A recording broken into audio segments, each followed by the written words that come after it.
Hey everybody, so in my last video last week, I was showing a bunch of vinyl that I had purchased, most on Amazon, that were under $15, and my kind of new guideline that I'm trying to work with as far as keeping a budget.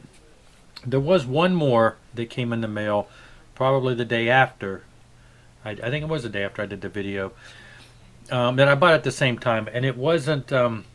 It didn't fit inside the rule. It was actually just under $20. So I wanted to show that one. That did come in, like I said, the day after, and that's Kiss, the unplugged concert. I guess I heard somewhere, either I heard it online, somebody else mentioned it, read it somewhere, that I guess these 2014 Masters, obviously they're becoming harder to find, but they were shooting up in price. But I had heard that the unplugged one was getting to be more scarce. So when I found one brand new that was under $20, I went ahead and grabbed it. I had seen this at a local store, and they wanted $30-something for it. So I thought, I better start looking into getting one.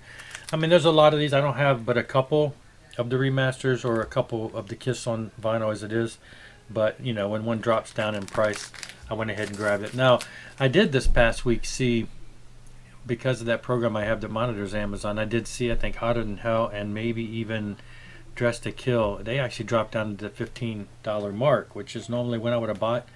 But because I bought so many last weekend, I had to take a break. I couldn't justify more purchases. Plus, I did have some other things, which I'm showing here, that I purchased in the past week that did not fit in that $15 rule. Just because some things, obviously, you pay a little more for based on the scarcity of them, or what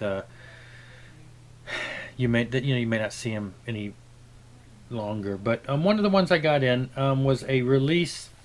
It came out in 2018. I saw on CD and digital, and I got it on digital. I was asking around if it was going to be on vinyl. Never really heard anything. And then the other day, I don't even know how, I stumbled upon it on a Bandcamp site for the artist that it was on vinyl, and it was but it was only like,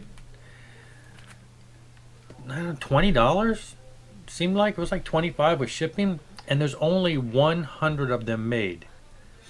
So I was like, well, I'm glad I noticed that, because I had asked about it but had not seen it. But I think 100 of them might that'd be a big thing. I'm talking about Thor. The reason I say that is because obviously he's got a huge following, but I don't know about how much in the vinyl world are after that. They released 100 of them. It's a Christmas album. It's Thor's first Christmas album. But it's not. They're not like, it's not just him doing Christmas tunes. They're Christmassy tunes, but they're not. Some of them, I guess, are probably. Definitely originals. Donner and Blitzen, Gonna Have a Rockin' Christmas, It's Christmas Time Again, Slay, Slay, Rider, Our Last Christmas, Lend Me Your Ears, Not So Little Drummer Boy, If Tomorrow Never Comes, and Cold St. Nick. And it's got the whole comic idea and all of that. It's on Deadline, which is, they've been releasing most of the vinyl that Thor has done recently. As most of you all who have watched my channel for any length of time know, I'm a big Thor fan. I don't know. He's got a kind of a cult classic. He's been around for a while, and some of his stuff can tend to be, in some people's eyes, they may say that's kind of cheesy. One of his early videos from the late 70s has been labeled as one of the worst videos ever made. But back in the day, people were finding their way, making videos and stuff. There wasn't a budget for that, and so it can be a pretty crazy looking video. But hey, it's classic music, and I don't know. And he's one of those people, you either love him or hate him. And for some reason, and I don't know if it's because of my upbringing, reading comic books, and him just being attached to Thor, the Marvel Comics character, but he's always had a special place in my heart. And everything he brings out, I just buy. And some of it's I consider stellar. Some of it is, not quite there. But you get to kind of where you like it all because you're just a fan. And if you all saw, I think I mentioned before. Well, before I go there, the one thing about this is the vinyl has white labels.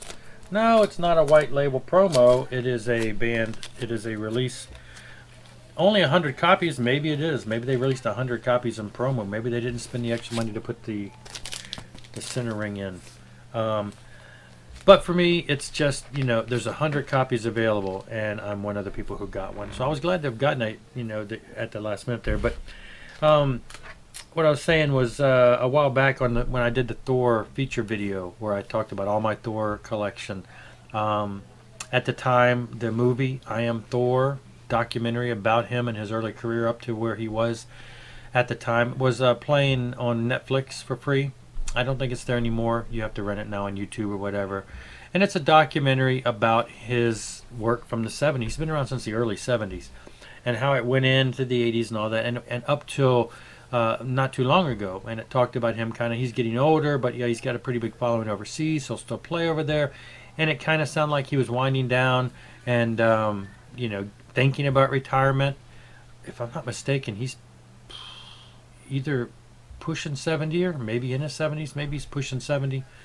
But since the movie, I guess the movie kind of got some momentum again, and he has put out three or four albums since then, and still tours.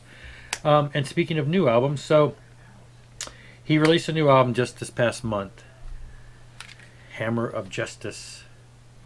So I was asking on his page, I was asking in various places, because all I could find was it being on CD, and I kept saying, is it going to be a vinyl release? Because I want to wait, get the vinyl release. Never could get an answer, never found anything advertising vinyl.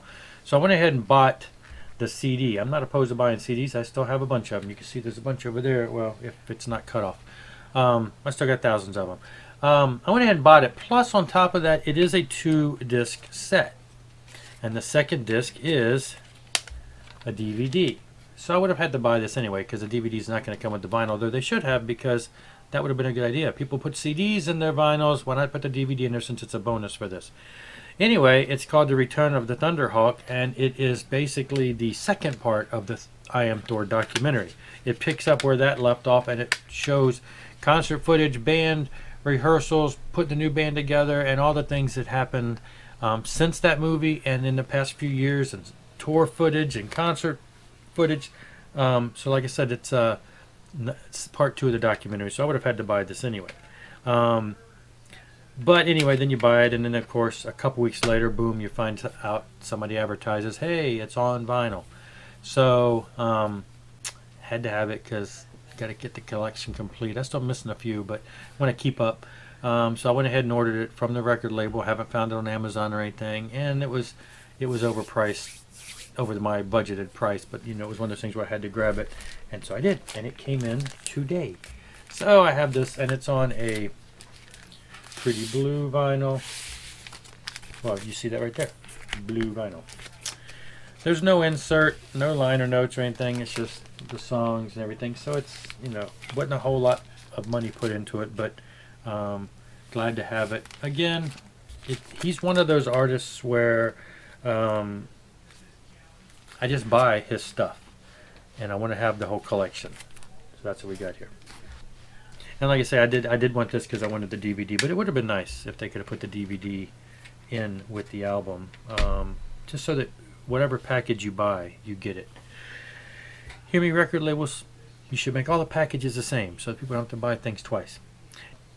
I have another package or two that I was expecting to have by now. I wanted to do the video of that included, but it has not come. The Thor came in today, so I went ahead and wanted to do this. Are there any bands that you listen to that are not mainstream, or they haven't broke? They're still underground after many years, but and maybe even looked upon by some people as being not worth it, or maybe they just they're kind of low quality or kind of cheesy or whatever. Any bands like that you listen to that that you follow and you are hooked on and you listen to? Share in the comments below. It'd be kind of nice to hear. I don't see a whole lot of people mentioning Thor in the VC, so even though when I post things, people say, yeah, I like that, and I remember that, and blah, blah. I don't see a lot of people buying this stuff, so I feel kind of like it's... I'm just out here alone with one of these odd artists that I listen to. So anyway, you got an odd artist or somebody like that that's not as popular that's been around for a long time, let me know. It'd be great to hear from you. Anyway, thanks a lot for watching, and rock on.